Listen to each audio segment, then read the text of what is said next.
আমার এখানে অবস্থা বিধ্বস্ত। সব লাইন দিয়ে খাওয়া দাওয়া খেলাম। ডাল ছিল, একটা ঘ্যাট মতন ছিল, আর চাটনি ছিল দুপুরের খাবারে। একদম সাদা মাটা সুন্দর সিম্পল খাবার, খুবই ভালো, লাইট ওয়েট। এখন আমি বাসের আমাদের ছোট্ট একটা কামরায় এসে বসেছি, but I am very tired. প্রচুর ঘুরেছি, আমি খুব টায়ার্ড। তো একটু এখন শুতে হবে, টায়ার্ড লাগছে। তো এখান থেকে এখন আমরা প্রয়াগরাজের উদ্দেশ্যে আই থিঙ্ক 2-3টের মধ্যে রওনা হয়ে যাব। তো চলো, বাস ছাড়লে আবার দেখা হচ্ছে। আমার অবস্থা দেখেছো কি অবস্থা।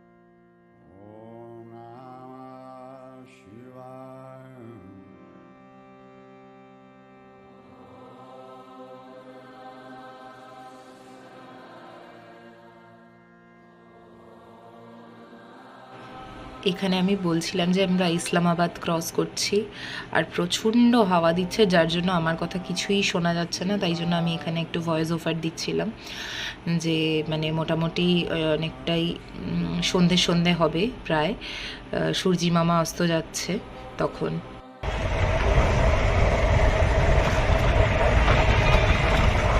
একটা সিটি, আমরা এখনো বিহার ক্রস করিনি। না, বিহার ক্রস আমরা করিনি, বিহারের কোনো একটা জায়গা হবে।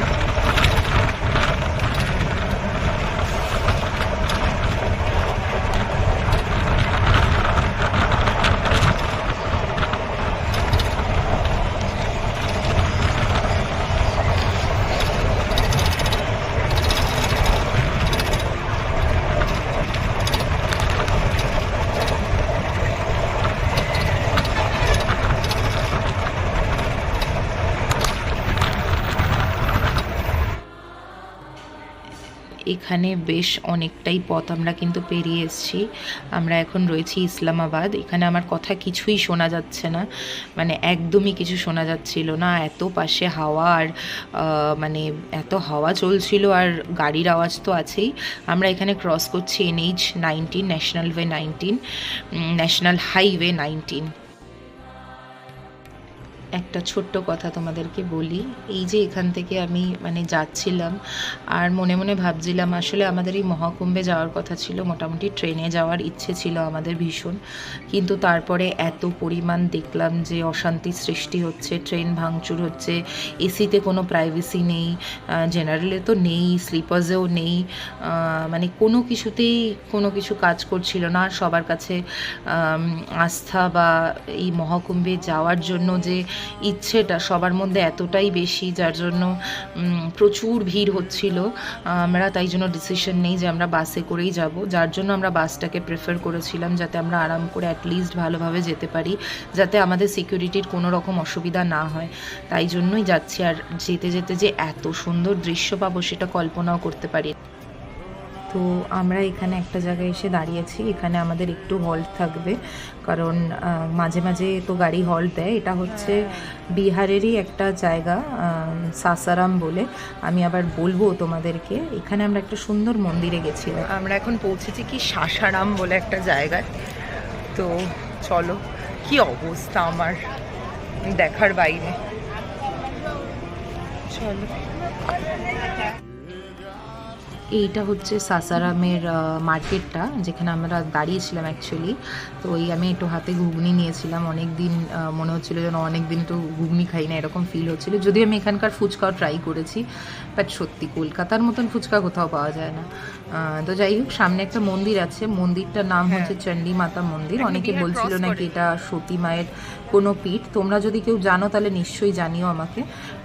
সবাই বলছিল এখানে। আমরা যদিও একটু ভেতরের দিকেও গেছিলাম, এই দিকটা পুরোটাই আর একটু মার্কেটটা ঘুরে। আমাদের কাছে বেশ অনেকটাই সময় ছিল। তো তো তারপরে এখান থেকে আমরা একটু মার্কেটটা ঘুরে টুরে তারপরে দেবী মাকে দর্শন করতে গেছিলাম ভেতরের দিকে। চলো তোমাদেরকেও দেখাবো পুরোটা।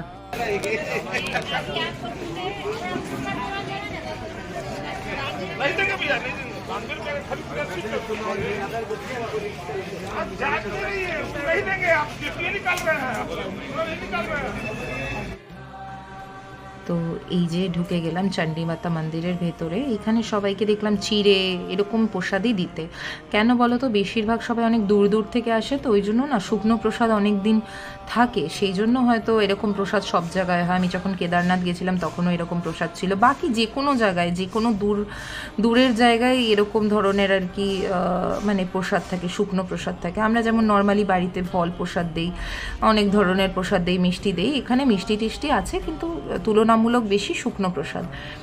তো যাই হোক, এখানে আমরা পুজো দেব না, এখান থেকে জাস্ট একটু মাকে দর্শন করব। যতটুকুনি আমি দর্শন করতে পেরেছি আমি চেষ্টা করবো যেন এই ব্লগে তোমাদেরকেও সেই দর্শনটা করাতে পারি। আর যদি প্লিজ কেউ জেনে থাকো যে এটা কোনো সতী মায়ের পীঠ নাকি, তো ডেফিনেটলি আমাকে জানিও। লোকের ভিড় দেখতে পারছো কতটা, এখানে লাইন দিয়ে দেখতে হবে। যদিও আমরা ভেতরে অত ভিড়ে যাইনি, যতটুকুনি আমি দেখাতে পেরেছি। নিচেও ওই যে ঠাকুরটা দেখতে পেয়েছো। চলো এবার এখান থেকে আমরা বেরিয়ে যাব, কারণ আমাদের আর বেশি সময় নেই। আমি ভীষণ এক্সাইটেড কালকে সকালের জন্য, কারণ কালকে সকাল হলেই মহাকুম্ভে স্নান করব। মনের ভেতরে একটা চাপা টেনশনও আছে যেন সাবধানে পৌঁছাতে পারি। এখন অবধি ভগবানের আশীর্বাদে কোনো জ্যামে পড়িনি আমরা। তো চলো, রাত বাজে তখন প্রায় 12টা ভুল বললাম, 12টা বেজে গেছে। এখন আমাদের খাবার দাবার তৈরি হচ্ছে, কারণ আমরা রাতে কিছু খাইনি। তো সাইডে এক জায়গায় দাঁড় করিয়ে এখানে রাতের খাবার তৈরি হচ্ছে। তো এখানে খাওয়া দাওয়া করে আমরা এখান থেকে বেরিয়ে যাব। আর এরপরে ব্লগ একদম কালকে সকালে তোমাদের সাথে ব্লগে দেখা করছি। সবাই এখানে দাঁড়িয়ে রান্নাবান্না করছি।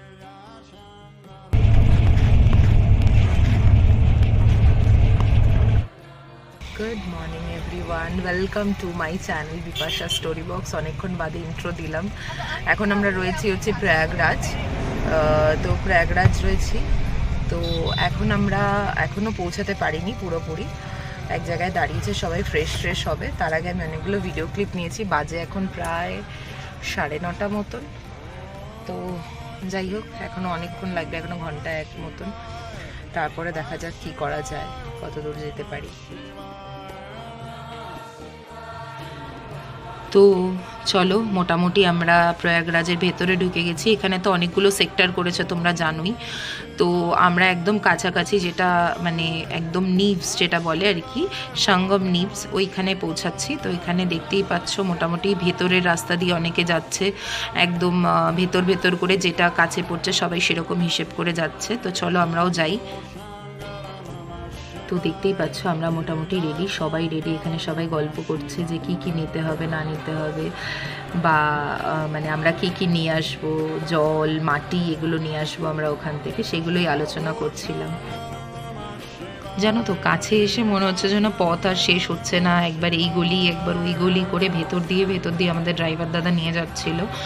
মানে প্রচুর দূর মনে হচ্ছিল, পথ যেন শেষই হচ্ছে না।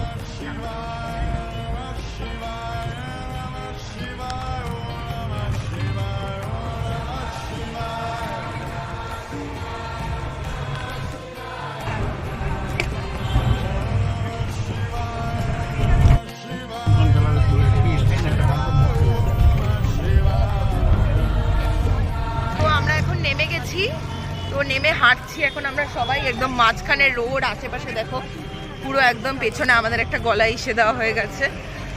যাই হোক, চলো যাই,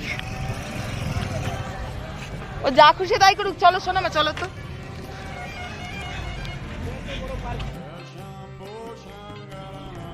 তো আমাদের এরকম মাঠের মাঝখানে দাঁড় করিয়ে দিয়েছিল বাস, সবাই দেখতেই পাচ্ছ। এখানে এমনিতে স্ট্যান্ডটাই এই জায়গাটায়। এখান থেকে আমরা সবাই এবার গাড়ি নিয়ে যাব আর কি, মানে বাইকে করে যাব। এরা এরকম সার্ভিস দিচ্ছে এখানে। তো চলো,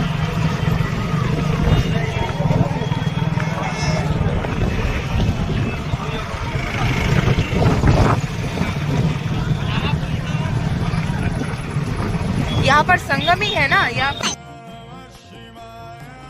তো আমরা এরকম বাইকে করে যাচ্ছি। কত ভিড় দেখতে পাচ্ছ, মানুষের কত আস্থা, ভোলেনাথের উপর কত আস্থা। তো তো চলো আমরাও যাচ্ছি সেই উদ্দেশ্যে। মানুষের এই কুম্ভ মেলায় সত্যি কথা বলতে গেলে অনেক গরিব মানুষেরও অনেক আয় হয়েছে, অনেক ভালো ওরা দিন কাটিয়েছে। দেখো এই যে আমরা এই সার্ভিসটা নিয়েছিলাম, আমাদের কাছ থেকে পার হেড 150 টাকা করে বলেছিল। তো এখানে আমরা 150 টাকা করে হাট্টাপাট্টি মার্কেট থেকে, মানে এটা তো বাজার অ্যাকচুয়ালি, এখান থেকে আমরা গেছিলাম একদম যেখান থেকে হাঁটা শুরু হবে সেই।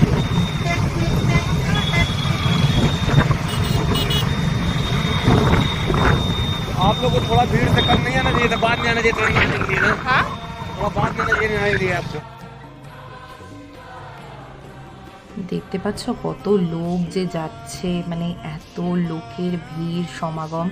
তাই যে আমাদের নিয়ে যাচ্ছে তারা বলছে আপনারা 2 দিন বাদে আসতে পারতেন, এখন প্রচুর ভিড়। তো আমার কেন জানি না এই পূর্ণিমা স্নানটা করার খুব ইচ্ছা ছিল। আর সবাই এখানে না একজোট হয়ে যাচ্ছে, বলে না সেই কুম্ভ মেলায় হারিয়ে গেছে, মানে অনেক বছর কেউ কাউকে খুঁজে পায়নি, প্রচুর ভিড় এখানে।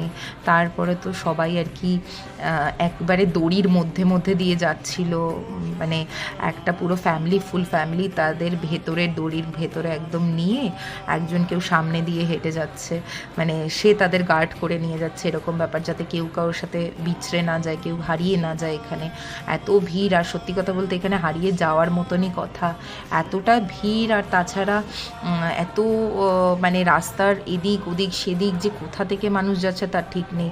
রাজস্থান, গুজরাট, আরও নানান জায়গা থেকে লোক আসছে, দেখতেই পাচ্ছ, দেখো দড়ি দিয়ে বেঁধে যাচ্ছে, দেখতে পাচ্ছ সবাই। তো চলো আমরাও যাই, আমরাও মোটামুটি পরে গিয়ে এই মানে অবস্থাতে এসেছি যে আমরাও এরকম করেই যাব, একে অপরের হাত ছাড়বো না, কেউ যেন হারিয়ে না যায়, সেইভাবে আমরা গেছি এখানে, সবাই আমরা তাই করেই যাচ্ছিলাম।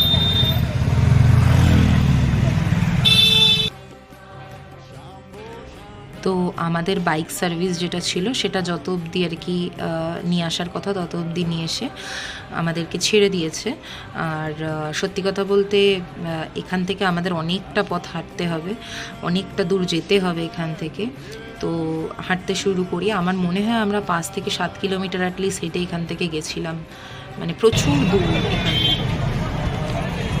এখানকার প্রশাসন ভীষণই ভালো ব্যবস্থা করেছে, ভীষণ সব জায়গায় মানে ধরে ধরে সব জায়গায় নিয়ে যাচ্ছে, খুব ভালো ব্যবস্থা।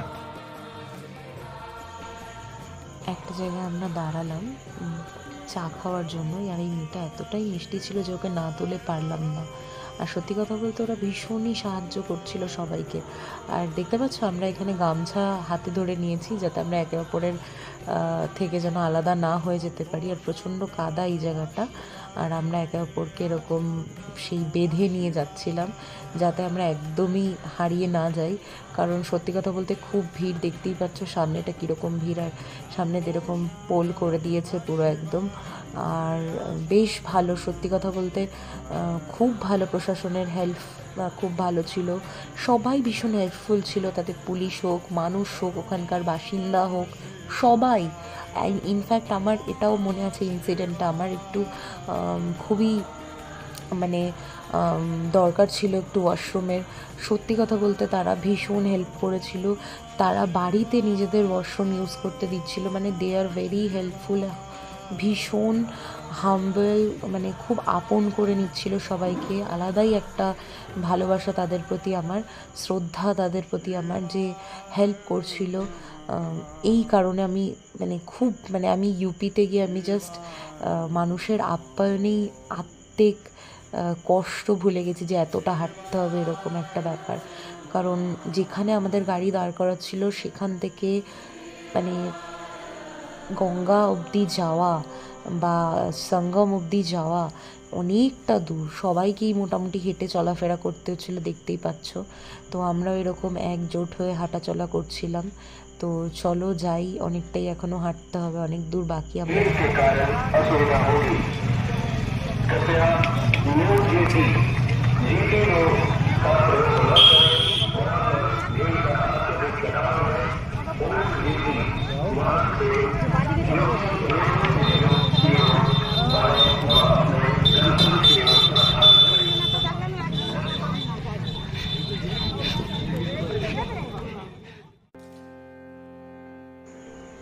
তো তো বেশ আমরা একটু অনেকটা দূর চলে এসেছি হাঁটতে হাঁটতে।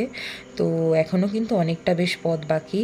আর উপরে দেখতে পাচ্ছ একটা বেলুন মতন দেওয়া, ওখানে কিন্তু মহাকুম্ভ 2025 বলে লেখা ছিল। তো অতটা ভালোভাবে আমি দেখাতে পারছি কিনা জানি না। আর সামনে একটা দুয়ার ছিল, আর এই পাশে আশেপাশে যা দেখছো সমস্ত কিন্তু সাধুদের আখড়া, সমস্ত বড় বড় সাধুদের আখড়া। তাছাড়াও এখানে অনেক নাগা সাধু ছিল, চলো তোমাদেরকে দেখাচ্ছি। এই সামনেই দেখতে পাচ্ছ সাধুদের আখড়া। বেশিরভাগ সবাই কিন্তু মৌনী অমাবস্যার 3 তারিখের যে মাঘী পূর্ণিমা স্নানটা সেটা করে সবাই বেশিরভাগ কিন্তু অনেক সাধুরাই চলে গেছিলো। তাও যে কটা সাধু ছিল সে কটাই আমি দেখাচ্ছি। আমি আবার একটু সামনে গেছিলাম সাধুদের আখড়ার, এখানে দেখতেই পাচ্ছ সবাই এখানে শুয়ে রয়েছে, বিশ্রাম করছে। আমি আর বেশি দূর যাইনি। আর এদিকে মেশো আর সোনামা দাঁড়িয়ে। তো চলো আমরা এবার সামনের দিকে এগোবো, কারণ এখনও কিন্তু সঙ্গম যে নিফটা, সঙ্গম নিফ, সেটা আসতে কিন্তু বেশ অনেকটা সময় লাগবে। তো চলো এবার হাঁটতে শুরু করে দিই। আবার আমাদের পথ নেই এখান থেকে। যেতে যেতে তোমাদেরকে দেখাবো অজস্র আখড়া, যেখানে কিন্তু প্রসাদ দেওয়া হচ্ছে। প্রচুর আখড়া রয়েছে যেখানে ভান্ডারা সিস্টেম রয়েছে। সত্যি কথা মন খুশি হয়ে যাচ্ছিল। আমরা সনাতনী, আমরা হিন্দু, আমাদের এত সুন্দর একটা কালচার, এত ভক্তি সবার মধ্যে, এত ভাবনা, এটা দেখে খুব ভালো লাগছিল। সবার কত আস্থা মহাদেবের উপর। তো চলো আস্তে আস্তে এই পাশে দেখতেই পাচ্ছ অনেক মানে মেলাও বসেছে এই পাশে। অনেক কিছু, অনেক রকমের দোকান, ইউপির অনেক মানে লোকাল যে ফুড যেটা হয় ওদের, তো সেই সবগুলোও বসা এখানে। আর প্রত্যেকটা জায়গায় একটা একটা করে আখড়া, মানে একটু এগোচ্ছি আখড়া, একটু এগোচ্ছি একটা করে আখড়া সাধুদের। তো এই যে অনেক এখানে সাধুর আখড়া। আরও তো যেতে যেতে মানে যত দূর গঙ্গার ঘাট যতক্ষণ না পড়ে ততক্ষণ অবধি এত আখড়া রয়েছে, প্রচুর বড়। মানে আর সবাই দেখছো এখানে দড়ি দিয়ে কি সুন্দর বেঁধে নিয়ে যাচ্ছে, তোমাদের যেটা প্রথমেও দেখিয়েছিলাম। তো সেই রকম টাইপের দারুণ একটা এক্সাইটমেন্ট, একটা ব্যাপার। আমার শুধু মনের মধ্যে এটাই চলছিল যে আমি কখন সেই হলিডেটা দেব, কখন আমি ওই দিব্যা বার্থটা নেব, কখন আমি মানে পূর্ণ স্নানটা করব। মনের মধ্যে একটা আলাদাই অনুভূতি কাজ করছিল। তখন যেন মনে হচ্ছিল এই পথটা শেষ হচ্ছে না, কখন আমি যাব, এই ব্যাপারটা ফিল হচ্ছিল। তো সব এদিক এপাশ থেকে একবার ওপাশ থেকে রাস্তা চলে যাচ্ছে, প্রচুর মানে ঘাট করা হয়েছে। তবে আমার মনে হয় যে সঙ্গমেই স্নান করতে হবে এরকম কিন্তু কোনো ব্যাপার নয়। আমার মনে হয় যে স্নান যে কোনো জায়গায় করা যায়। আসলে এই জায়গাটাই তো সেই অমৃতটা পড়েছিল। ওহো, তোমাদের তো বলাই হয়নি পুরো ঘটনাটা, অ্যাকচুয়ালি কুম্ভের ব্যাপারটা কী বা এই গল্পটা কি আসলে নিশ্চয়ই তোমাদেরকে জানাবো। এই আসলে গল্পটা কি, কুম্ভের গল্পটা। আগে চলো আমি তোমাদের একটুখানি লোক ভালো করে সব দেখিয়ে টেকিয়ে নিই, তারপরে তোমাদের সাথে আস্তে আস্তে শেয়ার করব যে এই পুরো গল্পটা কি আসলে। প্রচুর সাধু সন্ন্যাসী দেখতেই পাচ্ছ এরকম করে করে যাচ্ছে। তো আশেপাশে সব অনেক সাধু সন্ন্যাসী যারা আজকেই হয়তো লাস্ট এইখানে, তারপর ওরা আলাদা জায়গায় যাবে। আর আমি এটাও তো শুনেছি যে যারা এইখানে এসছেন আর কি, নাগা সাধু বলো, যত সাধু সন্ন্যাসীরা আছে তারা সবাই মোটামুটি কাশিতে গিয়ে ঠাঁই নিয়েছে, কারণ তারা ওখানেই এবছরের হোলিটা কাটাবে, তারপরে তারা কিন্তু তাদের আস্থানায় ফেরত চলে যাবে। তো এখানে অনেক দুয়ার হয়েছে, আমি আগেই বললাম। তো আমরা তিনটে দুয়ার পেয়েছি, ভুল বলছি, 3টে দুয়ার পেয়েছি। আর এই দেখো আরও একটা আখড়া। তো আমি সব সাধুকে তো চিনি না, তোমরা যদি চিনে থাকো ডেফিনেটলি কমেন্ট বক্সে আমাকে জানিও। তো চলো আমরা আস্তে আস্তে মোটামুটি ঘাটের দিকে পৌঁছেই গেছি। দেখতে দেখতে তো গঙ্গার ঘাট পৌঁছেই গেছি, বলেই দিলাম আগেই। তো এবার তোমাদের গল্পটাকে শোনাই। বহু বছর আগে যখন সাগর মন্থন থেকে অমৃতের একটা কলস এসছিল, তখন আমাদের দেবদেবীর দ্বারা, মানে দেবদেবীরা আর রাক্ষসের মধ্যে একটা যুদ্ধ হয় সমুদ্র মন্থনে, কে এই অমৃত কলসটা পাবে। তো সেইখানে যুদ্ধের সময় শ্রীকৃষ্ণ গোপী সেজে বা মানে একজন নারী সেজে রাক্ষসদের কাছ থেকে ছল করে এই কলসটা নিয়ে যায়। এইবার এই কলস নিয়ে যেতে যেতে 4 জায়গায় এর ফোঁটা পড়ে। তো সেই ফোঁটা পড়েছিল প্রয়াগরাজ মানে এলাহাবাদ, একটা পড়েছিল উজ্জয়ন, একটা পড়েছিল নাসিক, একটা কিন্তু পড়েছিল হরিদ্বার। ভগবানের আশীর্বাদে হরিদ্বার আর প্রয়াগরাজে কিন্তু আমি স্নান করলাম। আবার যদি ভগবান ভোলেনাথের ইচ্ছে হয় তাহলে আমি নিশ্চয়ই উজ্জয়ন আর নাসিকেও স্নান করতে পারবো।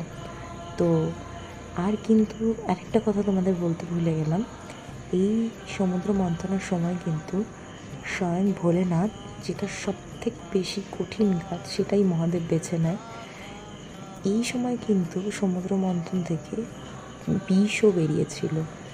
যেহেতু শেষনাগ ছিল সমুদ্র মন্থনে, তো সেই বিষটা কোনো দেবদেবী কোনো রাক্ষস কেউ পান করতে চায়নি। তখন কিন্তু আমাদের দেবাধিদেব মহাদেব এই বিষটাকে ধারণ করেছিল তার গলায়। তাই জন্য তার গলায় কিন্তু এখনও নীল দেখা যায়, তাই তাকে আরেক নামে কিন্তু নীলকণ্ঠও বলা হয়। তো এটাই সাধারণত গল্প বা এটাই আমাদের মান্যতা। তোমরা যদি আদার্স কিছু জেনে থাকো তাহলে আমাকে ডেফিনেটলি কমেন্ট বক্সে জানিও।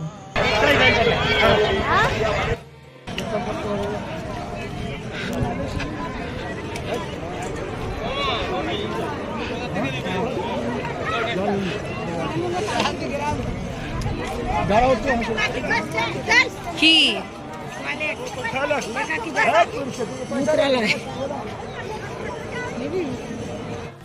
সেরকম কিছুভাবে আমি না এই ব্লগটাকে কাটতে পারছি না। হয় না কিছু কিছু ব্লগ যেগুলো তুমি কাটতে পারো না তোমার কাছে স্মৃতি হিসেবে রাখার জন্য, এটা তো আমার কাছে একটা আলাদাই অনুভূতির জায়গা। এটা আমি কিছুই মনে হচ্ছে যে না এটা কেটে ফেললাম কেন, এটা এডিট করে ফেললাম কেন, এরকম ব্যাপার।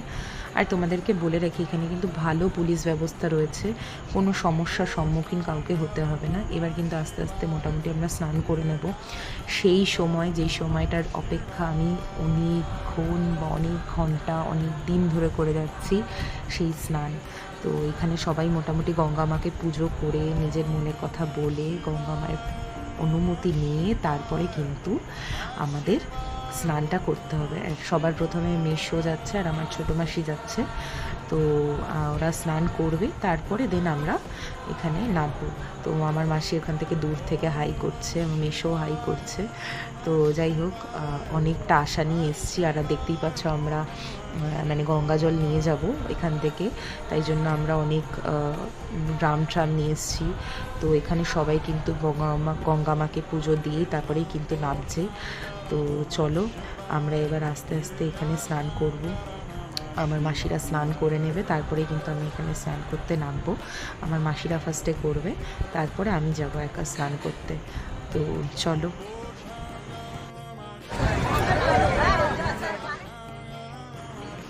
অবশেষে আমি গঙ্গা মাকে প্রণাম করে যাচ্ছি গঙ্গায় স্নান করতে।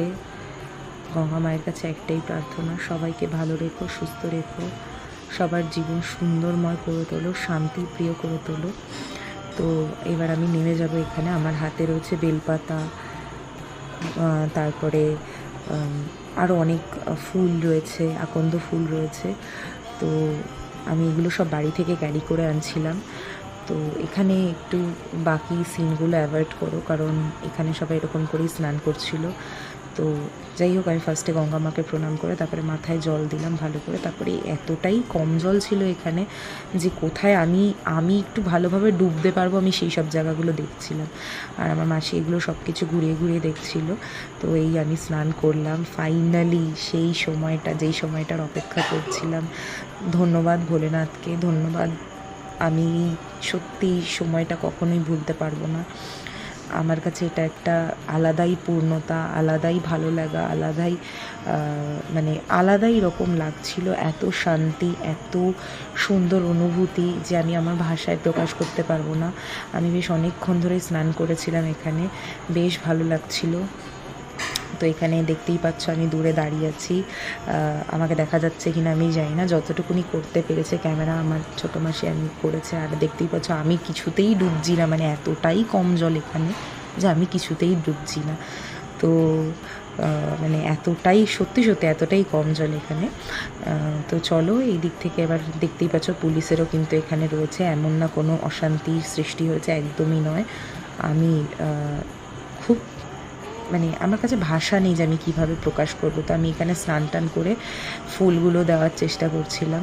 তো এই মানে এখানে ফুল দিলাম, ভোলেনাথকে ফুল দিলাম, তারপরে সূর্যদেবকে বললাম যেন সূর্যদেব সবাইকে ভালো রাখুক। যাই হোক, মনের কথা। তোমরাও যদি এখান থেকে কিছু দেখে তোমাদের বলতে ইচ্ছে করে তাহলে তোমরাও নিশ্চয়ই বলো ভগবানকে। জীবনের এত খুশি, এত আনন্দ, এত পবিত্রতা ফিল হচ্ছিল লাইফে যে ভাবতে পারবো না, ভাষায় প্রকাশ করা যাবে না। তো যাই হোক, এত দুদিনের বাস জার্নি করে আসা আজকে সার্থক বলে মনে হচ্ছে। আমি আবার এখানে একটু চুল টুল খুলে দিয়েছি। চুল খুলেও আমি চেষ্টা করছি চুলটা যেন আমি ভেজাতে পারি পুরোভাবে, কিন্তু আমি কিছুতেই ডুবছি না। দেখছো আমার হাঁটুর থেকে একটু আগে অবধি জল। আমি তাও চেষ্টা করছি যেন ওরকমভাবে ডুবে জলে স্নান করতে পারি। তো দারুণ দারুণ একটা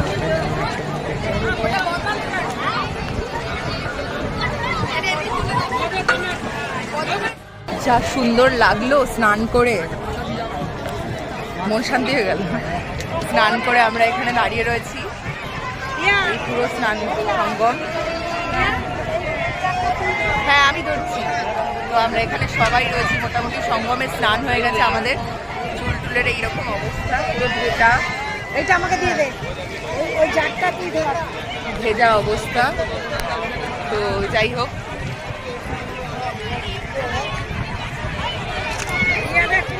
চুল ভিজিয়ে ফেলেছে। জারটা ধর, ব্যাগের জারটা। তো চলো এখান থেকে চলে যাই। আমি ডাবা হাত দিয়ে মোটামুটি ই করছি। কি ভিডিও? ওইদিকে ক্যামেরা, ওইদিকে উপরে। ও চলো এখান থেকে। চলো আমাদের স্নান টান কমপ্লিট। এখন আমরা বাসের উদ্দেশ্যে রওনা দেব। দারুণ লাগলো, মানে একটা আলাদাই এক্সপিরিয়েন্স, আলাদাই একটা সৌন্দর্য।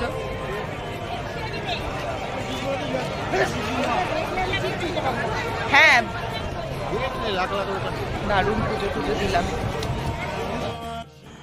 এইখানে পুজো দেওয়া ফেরার সময় একজন আমাদেরকে এখানে আর কি সাধু ধরেছিল। তো আমরা এখান থেকে একটা মাথায় তিলক কেটে নিয়েছিলাম। আর সত্যি কথা, এই তিলকগুলো না এত আরামদায়ক লাগছিল, মনে হচ্ছিল মাথা যন্ত্রণা কমে গেছে আমাদের। তো এখান থেকে তো আবার আমাদের বেশ অনেকটা দূর যেতে হবে। যেতে যেতে না আমাদের এই রুদ্রাক্ষটা মানে দেখতে পেলাম। এটা দুমুখী রুদ্রাক্ষ, দেখতে পাচ্ছ কি সুন্দর করে ঘুরছে। আর এরা দেখাচ্ছিল। আমরা এখান থেকে রুদ্রাক্ষের আমি নিয়েছিলাম এগুলো, আর মালাও নেওয়া হয়েছিল এখান থেকে। তো এবার আমরা এখন এখান থেকে বেরিয়ে যাচ্ছি।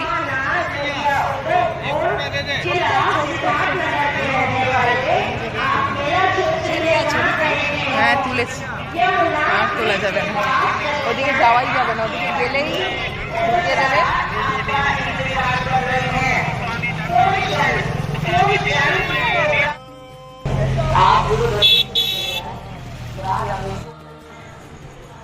অপেক্ষার অবসান শেষ, আর মনে হচ্ছে সময়টা যেন কত তাড়াতাড়ি কেটে যাচ্ছে। এখান থেকে এবার আমরা বাড়িও চলে যাব।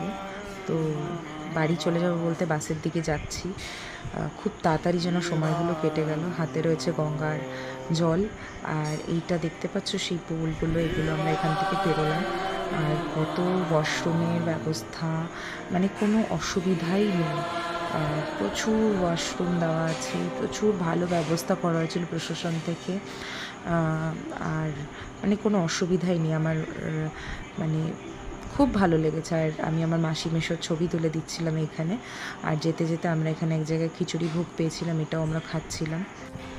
বেশ অনেকটা হাঁটার পর আমরা এক জায়গার পথ নিয়েছি, যেখান থেকে আমরা এখন চলে যাব সেই যেখানে বাস আমাদেরকে দাঁড় করিয়ে দিয়ে চলে এসেছিলো সেখানে।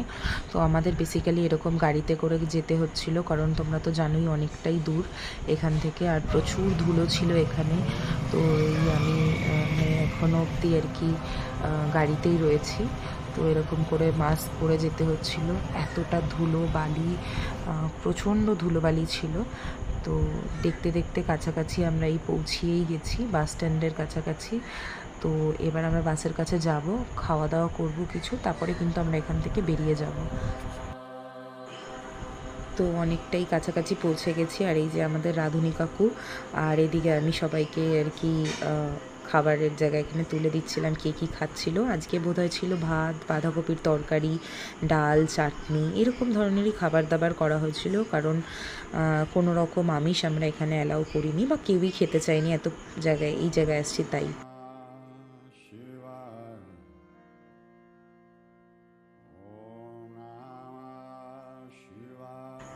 এইটা হচ্ছে নেক্সট ডে, মানে 13ই ফেব্রুয়ারি 2025। তো আমরা অলরেডি অনেকটা দূর চলে এসেছি, আবার পৌঁছে গেছি ঔরঙ্গাবাদের কাছাকাছি, মানে ঔরঙ্গাবাদই অ্যাকচুয়ালি। আর সামনে দেখতে পাচ্ছ আমার ক্যামেরা অতটা জাস্টিস করতে হয়তো পারছে না, সামনে নীলগাই রয়েছে। আমাদের সকালবেলা ব্রেকফাস্টের জন্য এক জায়গায় দাঁড় করিয়েছিল একটা ধাবাতে, তো সেই ব্রেকফাস্ট যেখানে করা ছিল তার অপোজিট সাইডে এরকম নীলগাই ছিল, তো সেটাই তোমাদেরকে দেখাচ্ছিলাম। তো আজকেই আমরা এখান থেকে ব্রেকফাস্ট করে সিধা আবার চলে যাব, মানে বাড়ির দিকে রওনা দেবো। আর কোথাও আমাদের হল্ট নেই। তবে হ্যাঁ, এইটুখানি বলতে পারি, এই জায়গার ব্লগটা মানে এত অবধি আমি এন্ড রেখেছি। আমি খুব একটা এই ব্লগটা আর বাড়াইনি, কারণ প্রচণ্ড সবাই টায়ার্ড ছিল। আর সবাই ভীষণ মজা করেছে, মোটামুটি সবার যেটার উদ্দেশ্যে সবাই এসছে সেটা সবাই পরিপূর্ণভাবে করতে পেরেছে, এটাই আমাদের কাছে অনেক বড় ব্যাপার। তো এখান থেকে আমরা খাওয়া দাওয়া করে কিন্তু বেরিয়ে যাব। তো আমাদের মোটামুটি ব্রেকফাস্ট কমপ্লিট হয়ে গেছে এখানে। আর আমি এর থেকে বেশি ব্লগটাকে বাড়াইনি, কারণ আমার পেটে একদমই সেরকম অর্থে কিছুই খাবার যায়নি, আমার ভীষণ অস্বস্তি লাগছিল। তো যাই হোক, যদি কিছু ভালো লেগে থাকে do like, share and subscribe to my channel Bipasha story box. তো চলো এখানকার মতন টাটা। আমি ভোলেনাথকে ধন্যবাদ জানিয়ে একটাই কথা বলতে চাই, হর হর মহাদেব। সবাইকে ভালো রেখো, সুস্থ রেখো, সুন্দর রেখো। টাটা সবাইকে।